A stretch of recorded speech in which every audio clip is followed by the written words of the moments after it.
खूंखार घोड़ा। विजयनगर के पड़ोसी मुसलमान राज्यों के पास बड़ी मजबूत सेनाएं थी। राजा कृष्णदेव राय चाहते थे कि विजयनगर की घुड़सवार फौज भी मजबूत हो ताकि हमला होने पर दुश्मनों का सामना कुशलता से किया जा सके। उन्होंने बहुत से अरबी घोड़े खरीदने का विचार किया। मंत्रियों ने सलाह दी कि घोड़ों को पालने का एक आसान तरीका यह है कि शांति के समय ये घोड़े नागरिकों को रखने के लिए दिए जाएं और जब युद्ध हो तो उन्हें इकट्ठा कर लिया जाए। राजा को ये सलाह पसंद आ गई। उन्होंने 1000 बढ़िया अरबी घोड़े खरीदे और नागरिकों को बांट दिए। हर घोड़े के साथ घास, चने और दवाइयों के लिए खर्चा आदि दिया जाना भी तय हुआ। यह फैसला किया गया कि हर 3 महीनों के बाद घोड़ों की जांच की जाएगी। तेनालीराम ने एक घोड़ा मांगा तो उसको भी एक घोड़ा मिल गया। तेनालीराम घोड़े को मिलने वाला सारा खर्च हजम कर जाता। घोड़े को उसने एक छोटी सी अंधेरी कोठरी में बंद कर दिया, जिसकी एक दीवार में जमीन से 4 फुट की ऊंचाई पर एक छेद था। उसमें से मुट्ठी भर चारा तेनालीराम अपने हाथों से ही घोड़े को खिला देता।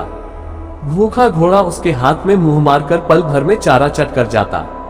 3 महीने बीतने पर सभी से कहा गया कि वे अपने घोड़ों की जांच करवाएं। तेनालीराम के अतिरिक्त सभी ने अपने घोड़ों की जांच करवा ली। राजा ने तेनालीराम से पूछा, तुम्हारा घोड़ा कहाँ है? महाराज, मेरा घोड़ा इतना खूंखार हो गया है कि मैं उसे नहीं ला सकता।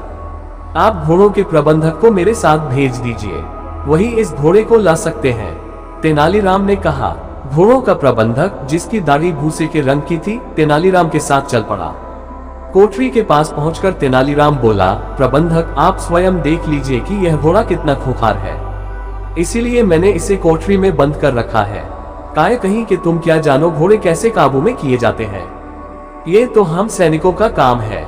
कहकर प्रबंधक ने दीवार के छेद में से झांकने की कोशिश की। सबसे पहले उसकी दाढ़ी छेद में पहुंची।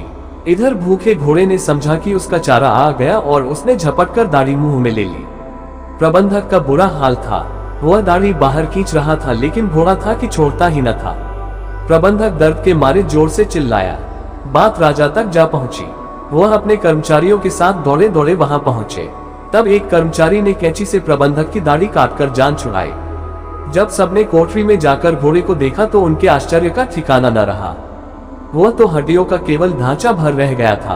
क्रोध से उबलते हुए राजा ने पूछा, तुम इतने दिन तक इस बेचारे पशु को भूखा मारते रहे?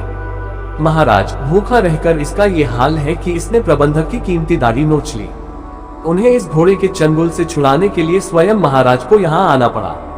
अगर बाकी घोड़ों की तरह इसे भी जी भरकर खाने को मिलता तो न जाने ये क्या कर डालता। राजा हंस पड़े और उन्होंने हमेशा की तरह तेनालीराम का यह अपराध भी क्षमा कर दिया।